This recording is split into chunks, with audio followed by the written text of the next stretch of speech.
Hello and welcome everyone. कैसे हो दोस्तों? आई होप सब बढ़िया होंगे, मस्त होंगे। प्यारे दोस्तों, आज की इस क्लास में हम डिस्कस करेंगे चना यानी चिकपी के बारे में। तो आइए शुरू करते हैं हम आज की अपनी क्लास को और यहाँ पे समझने का प्रयास करते हैं चना जो आपकी क्रॉप है इसके बारे में, चिकपी। तो सबसे पहले किसी भी जो क्रॉप को हम पढ़ते हैं उसकी जो शुरुआत होती है, सबसे पहले उसके बॉटेनिकल नेम यानी कि जो उसका वानस्पतिक नाम होता है उससे हम करते हैं उसकी शुरुआत। तो चने का बॉटेनिकल नेम की बात की जाए तो जो चना का बॉटेनिकल नेम या वैज्ञानिक नाम है उसे साइसर एरिटीनम कहा जाता है। क्या कहा जाता है दोस्तों? साइसर एरिटीनम कहा जाता है। वहीं कुल की बात की जाए तो ये लेगुमिनेसी कुल, जो इसकी फैमिली होती है, कुल होता है, वो लोगोमोनेसी फैमिली से बिलोंग करता है। ठीक है। अगर गुणसूत्र संख्या की बात की जाए तो गुणसूत्रों की संख्या 2n बराबर 14 देसी चना और 2n बराबर 16 काबुली चना। अब देखिए, चना जो है वो दो प्रकार का होता है। कौन सा होता है? एक तो देसी चना होता है, ठीक है, और दूसरा होता है काबुली चना, जिसका सब्जियों के लिए उपयोग में लिया जाता है, जिसका सब्जी के लिए उपयोग किया जाता है। तो चना उसके जो दो प्रकार के चने हैं उनके दोनों अलग अलग गुणसूत्र है। ठीक है। तो देसी चने का ये आप ध्यान रखने योग्य बातें हैं कि देसी चने का 2n बराबर 14 और उसके बाद जो है काबुली चने का 2n बराबर क्या कहते हैं, 2n बराबर जो है 16 काबुली चना जिसे कहते हैं। अब बात की जाए चने की तो चना जो है वो भारत की महत्वपूर्ण फसलों में से एक है। ठीक है। जो चना है वो भारत की जो महत्वपूर्ण फसलें हैं, दलहनी फसलें हैं, उन फसलों में से सबसे महत्वपूर्ण स्थान चना का है। और चने की दाल, अगर बात की जाए दालों में तो दालों में जो है चने के दाल को राजा कहा जाता है। ठीक है। अगर पल्सेज की बात की जाए, पल्स क्रॉप्स की बात की जाए तो पल्स क्रॉप का जो किंग है उसे चने की दाल को कहा जाता है। आगे बात की जाए तो हम आगे बात करें चने के बारे में तो चने का जो पोषक मान की बात की जाए कि चने में जो प्रोटीन या पोषक तत्व जो पाए जाते हैं उसकी क्या कैसे मात्रा होती। अगर हम 100 ग्राम चने को ऐसे समझते हैं कि 100 ग्राम जो है चने के दाने में औसतन लगभग 11 ग्राम पानी होता है। ठीक है। अगर 100 ग्राम हम चने लेते हैं, 100 ग्राम, तो उसमें क्या होता है, कौन कौन सा कंटेंट होता है, हम उस पर डिस्कस कर रहे हैं। तो 100 ग्राम दाने में, चने के दाने में लगभग 11 ग्राम पानी होता है। और प्रोटीन की बात की जाए तो लगभग 21 ग्राम प्रोटीन और 4.5 ग्राम जो है क्या कहते हैं इसमें, वसा, और 61 ग्राम कार्बोहाइड्रेट और 149 मिलीग्राम कैल्शियम, 7.2 मिलीग्राम लोहा और 0.14 मिलीग्राम राइबोफ्लोविन तथा 2.3 मिलीग्राम नियासिन पाया जाता है। तो ये है कुछ जो है चने में पाए जाने वाले पोषक मान की, पोषक तत्वों की। तो ठीक है, हम आगे बढ़ते हैं इसमें और बात करेंगे चने में चने की पत्तियों में खटास क्यों होती है। तो चने की पत्तियोों में खटास होने का जो प्रमुख कारण है वो है एलेक्जेलिक अम्ल। ठीक है। इसकी पत्तियों या डंठल में मैलिक यानी कि 90 से 96% तक और एलेक्जेलिक अम्ल 4 से 10% पाए जाते हैं। और जो है स्कर्वी रोग में अंकुरित चने को खिलाने से रोगी को लाभ होता है। अगर हम चने को भिगो के उसे अंकुरित कर लें और किसी भी व्यक्ति को अगर स्कर्वी रोग हुआ है तो उसको खिलाने से काफ़ी हद तक उसे फायदा पहुंचता है। वहीं आगे हम बात करें तो चने की उत्पत्ति की बात करें यानी ओरिजिन प्लेस की बात की जाए तो चना जो है दलहनी फसलों में सबसे पुरानी फसल माना जाता है। ठीक है। चने को दलहनी फसलों का राजा भी कहा जाता है। और इसकी उत्पत्ति स्थल की बात की जाए तो दक्षिणी पश्चिमी एशिया को माना जाता है। कहाँ पे माना जाता है? दक्षिणी पश्चिमी एशिया को चने की उत्पत्ति स्थल माना जाता है। क्षेत्रफल और उत्पादन की दृष्टि के हिसाब से भारत में या फिर जो है दुनिया में भारत का पहला स्थान है चना उत्पादन में। ठीक है। चना उत्पादन में भारत का पहला स्थान है दुनिया में। अगर वही बात की जाए कि भारत में सबसे ज़्यादा कहाँ होता है तो भारत में सबसे ज़्यादा चने का उत्पादन मध्य प्रदेश में किया जाता है। क्षेत्रफल और उत्पादन के हिसाब से भारत जो है दुनिया में प्रथम स्थान पर है चने की खेती में। भारत में चने की खेती लगभग 7.89 मिलियन हेक्टेयर में की जाती है। कितना की जाती है? 7.89 मिलियन हेक्टेयर में की जाती है, जिसे 895 किलोग्राम पर हेक्टेयर के औसत मान से 7.06 मिलियन टन उत्पादन प्राप्त हुआ है। ठीक है। हम फिर से एक बार इसको समझने का प्रयास करते हैं कि हमारे देश में, भारत देश जो है वो विश्व में सबसे ज़्यादा जो है क्षेत्रफल पर और उत्पादन के हिसाब से प्रथम स्थान पर है चने की खेती में। और चने की खेती लगभग जो है 7.89 मिलियन हेक्टेयर में की जाती है।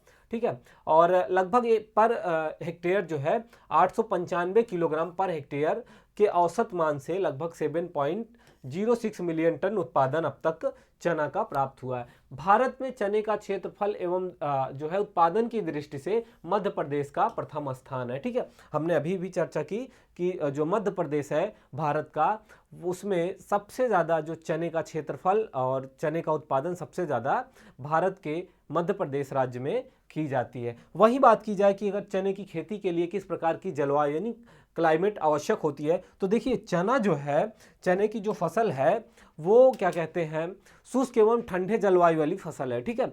चने की फसल शुष्क एवं ठंडे जलवायु वाली फसल है और इसे रबी सीजन में उगाया जाता है, ठीक है। चने की खेती रबी सीजन में की जाती है। चने की खेती के लिए मध्यम वर्षा यानी 60 से 90 सेंटीमीटर वर्षा उपयुक्त होती है। और चने के लिए जो तापमान की बात की जाए तो 24 से 30 सेल्सियस के बीच का जो तापमान होता है वो चने की खेती के लिए उपयुक्त होता है। देखिए हम चने की यहाँ जलवायु की बात कर रहे हैं, क्लाइमेट की बात कर रहे हैं, ठीक है। तो चना किस प्रकार का है, शुष्क एवं ठंडे प्रदेश, शुष्क एवं ठंडे जलवायु की फसल है, ठीक। चना शुष्क एवं ठंडे जलवायु की फसल है और इसे रबी ऋतु में उगाया जाता है, ठीक। और तापमान की बात की जाए तो चने की खेती के लिए जो उपयुक्त तापमान होना चाहिए वो 24 से 30 के बीच होना चाहिए। आगे बात करें भूमि की, तो भूमि किस प्रकार की भूमि होनी चाहिए चने की खेती के लिए, तो चने की खेती के लिए उचित जल निकास वाली दोमट भूमि से मटियार भूमि में सफलतापूर्वक जो है चने की खेती की जाती है। चने की खेती या फिर अच्छा उत्पादन हमें चने का खेती के लिए, चने का उत्पादन अच्छी मात्रा में लेना है, अच्छी खेती करनी है, तो उसके लिए हमें सर्वप्रथम जो भूमि का चुनाव करना है वो उचित जल निकास वाली हो, ठीक है। ऐसी भूमि का चुनाव करना है जहाँ पे वर्षा का पानी न इकट्ठा हो या फिर उस खेत में पानी ना रुके, ठीक है। और मटियार से लेकर जो है दोमट मिट्टी या फिर मटियार मिट्टी, दोनों तरह की मिट्टियों में चने की खेती आसानी से की जा सकती है। और साथ ही साथ अगर बात की जाए पीएच मान की, तो पीएच मान 6 से 7.5 के बीच रहना चाहिए या फिर जो है उपयुक्त तो रहता है। वही उन्नत किस्मों की बात की जाए, इम्प्रूव वेराइटियों की बात की जाए कि चने की जो इम्प्रूव वेराइटी है वो कौन कौन सी हैं, तो देसी या भूरा, इस समूह के चने को, अगर देसी या भूरे चने की बात की जाए तो ये चने जो होते हैं, चने का रंग पीले से गहरा कत्थई या काले रंग के, दाना और छोटा आकार का होता है, ठीक है। इसे क्या कहेंगे, उन्नत किस्में जो है देसी या भूरा। और काबुली या सफ़ेद चने की बात की जाए तो इस समूह के जो चने होते हैं उनका रंग क्या होता है, सफ़ेद होता है, देखने में किस प्रकार का, सफ़ेद होता है। और इनके पौधों की बात की जाए तो जो देसी चना होता है, देसी चने के पौधों से ये लंबा होता है और दाना बड़ा होता है, उपज भी देसी चनों की अपेक्षा इसमें कम होती है, ठीक है। देखिए इसका पौधा और दाना जो काबुली चने होते हैं देसी चने की अपेक्षा में दोनों अलग होते हैं। देसी चना छोटा होता है, काबुली चना बड़ा होता है और इसके पौधे भी बड़े होते हैं देसी चने। लेकिन उत्पादन की बात की जाए तो जो उत्पादन प्राप्त होता है वो देसी चने की अपेक्षा कम होता है। अगर हम बात करें उत्तर प्रदेश के लिए कुछ उन्नत किस्में चने की, तो कुछ इस प्रकार की किस्में हैं जैसे कि उदय, अवरोधी, राधे के 85, विजया 108, KWR 108 आदि कुछ ऐसी किस्में हैं जो उत्तर प्रदेश के लिए उपयुक्त मानी जाती है, उत्तर प्रदेश के क्षेत्रों में खेती के लिए उपयुक्त मानी जाती है। भारत के उत्तर पश्चिमी मैदानी क्षेत्रों की बात की जाए तो चने के लिए उधर जो है आलोक KDG 1168, DCP 92, गौरव और भी GNG 146, L 550 और 100 पूसा चमत्कार आदि कुछ ऐसी किस्में हैं ये देसी चने की किस्में थी। बाकी ये कुछ ऐसी किस्में हैं जो काबुली चने की हैं जिसका उत्पादन अच्छी मात्रा में प्राप्त होता है और ये रोगरोधी होती हैं, L 550, 104, पूसा चमत्कार आदि। अगर बात करें बुआई की कि चने की जो खेती है वो किस टाइम पे की जा सकती है या कौन सा ऐसा मौसम होता है जो उपयुक्त होता है, तो चने की खेती के लिए अक्टूबर के अंत से लेकर नवंबर माह के प्रथम सप्ताह तक असिंचित क्षेत्रों में बुआई करते हैं, ठीक है। अक्टूबर के अंत से लेकर नवंबर के प्रथम सप्ताह तक, वहीं असिंचित क्षेत्रों में सितंबर अक्टूबर में जो है चने की बुआई करते हैं। बीज दर की बात की जाए तो जो देसी चना होता है, देसी चना 75 से 80 किलोग्राम पर हेक्टेयर अगेती और 80 से 100 किलोग्राम पछेती खेती करने पे जो है प्रयोग किया जाता है। वहीं बात की जाए काबुली चने की, तो काबुली चने का जो बीज दर होता है 1 हेक्टेयर में 100 से 120 किलोग्राम जो है सीड या फिर बीज की आवश्यकता होती है 1 हेक्टेयर में काबुली चने की खेती करने के लिए। वहीं आगे बात की जाए सिंचाई की, तो चना जो है वो एक तरह से सूखा प्रतिरोधी भी है, क्योंकि बहुत ज़्यादा इसको पानी की आवश्यकता नहीं होती है। फूल आने के समय, फूल आने के पूर्व, यानी जो फसल है, चने की फसल है, उसको बुआई से, ठीक है, कब, बुआई के 45 दिन बाद, ठीक है, 45 डेज आफ्टर जो है पहली सिंचाई करनी चाहिए। और दूसरी सिंचाई कब करनी चाहिए, दाना भरने की अवस्था में, यानी कि बुआई के लगभग जो है 75 दिन बाद, ठीक है, लगभग 75 दिन बाद जो है बुआई के चने की दूसरी सिंचाई करनी चाहिए। अगर हम बात करें कि जो चना है उसके लिए खाद एवं उर्वरक की बात की जाए, मैन्यूर एवं फर्टिलाइजर की, तो सबसे पहले जो है हम बात करें FYM, फार्म यार्ड मैन्यूर, यानी फिर जो जैविक खाद है, ऑर्गेनिक है, उसकी बात कर लेते हैं। तो लगभग 100 से 150 क्विंटल पर हेक्टेयर जो है इसकी आवश्यकता पड़ती है। अगर नाइट्रोजन फास्फोरस की बात की जाए तो 20 किलोग्राम 20-60-20 के रेशियो में जो है NPK का उपयोग करते हैं चने की खेती के लिए, क्योंकि जो है चना है वो एक दलहनी फसल है, और जो जितनी भी दलहनी फसलें होती हैं उनको बहुत अधिक मात्रा में नाइट्रोजन की आवश्यकता नहीं होती, क्योंकि जितनी भी दलहनी फसलें होती हैं वो सारी फसलें जो है नाइट्रोजन का फिक्सेशन करती हैं। इसलिए चने की फसल या फिर दलहनी फसलें जो है उनको अधिक मात्रा में नाइट्रोजन की आवश्यकता नहीं होती है। आगे हम बात करें खरपतवार की या खरपतवार नियंत्रण की, तो चने की जो फसल है बुआई के बाद, ठीक है, बुआई के लगभग 30 से 60 दिन बाद तक खरपतवार जो है अधिक हानि पहुंचाते हैं, ठीक है, बुआई के लगभग 30 से 60 दिन तक अधिक हानि पहुंचाते हैं, और समय पर खरपतवार नियंत्रण न करने पर 40 से 45 दिन तक उत्पादन की कमी हो सकती है।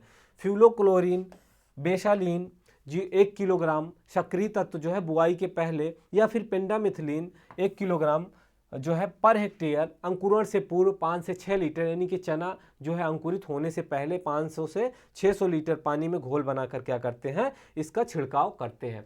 अगर कीट नियंत्रण की बात करें तो इसमें कुछ लगने वाले कीट हैं, जैसे कटवाम हो गया, इसका जो आक्रमण होता है रात के समय होता है। अगर इसके रोकथाम की बात की जाए तो इसके लिए हमें क्लोरोपायरिफास का 20 किलोग्राम पर हेक्टेयर की दर से मिट्टी में मिलाकर जो है इससे बचाव कर सकते हैं। आगे बात करें हम ग्राम पोर्ट बेरर की, तो यह जो कीट है यह चने का प्रमुख कीट है, और इस कीट से लगभग 75% तक हमारी फसल को हानि पहुंचती है। तो इसकी रोकथाम के लिए हमें मोनोक्रेटोफास्ट 1 मिलीलीटर पानी की दर से मिलाकर जो है छिड़काव करने से इस रोग से, इस कीट से बचा जा। रोग की बात की जाए तो चने का जो प्रमुख रोग है उकठा रोग है। यह एक कवक जनित बीमारी है, ठीक है। तो इसमें क्या करते हैं, इसके बचाव के लिए जो पत्ती ग्रसित होती है इस रोग से, क्या होती है, पत्तियां जो है पीली पड़ जाती हैं, और इसके रोकथाम के लिए हमें कार्बेंडाजिम या फिर 2.5 ग्राम टाइकोडर्मा विरिडी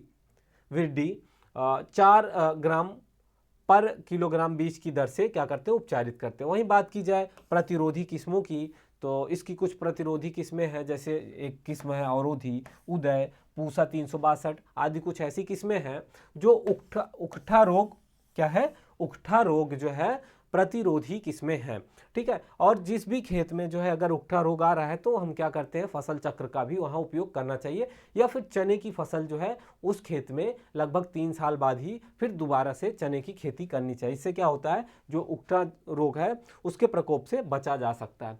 अगला दूसरा प्रमुख जो रोग है रतुआ रोग है। रतुआ रोग जो है इसका जो लक्षण चने में देखने को मिलता है, चने के पत्तों पर छोटे छोटे गोलाकार भूरे व चूड़ित धब्बे के रूप में देखे जा सकते हैं। रतुआ रोग के धब्बे जो हैं पत्तियों के अलावा तने और पौधे की फलियों पर भी मिलते हैं। बाद में ये गहरे रंग के टेलियोस्पोम के रूप में देखे जाते हैं, और यह रोग दिखाई देने पर कार्बेंडाजिम या फिर प्रोपोकोनोजोल 0.1% का जो है छिड़काव करना चाहिए, ताकि इस रोग से अपने जो फसल को बचाया जा सके। एक बात करें नीपिंग की, ठीक है, या टॉपिंग भी जिसे कहते हैं, टॉपिंग या नीपिंग जो है या फिर खुटाई का कार्य कहते हैं। तो ये कार्य कब किया जाता है, ये कार्य जो है लगभग 30 से 40 दिन बाद जो है अपनाते हैं इसको, 30 से 40 दिन बाद ये कार्य करते हैं। जब पौधे की जो है ऊंचाई 15 से 20 सेंटीमीटर हो जाए तब यह खुटाई कार्य करना चाहिए।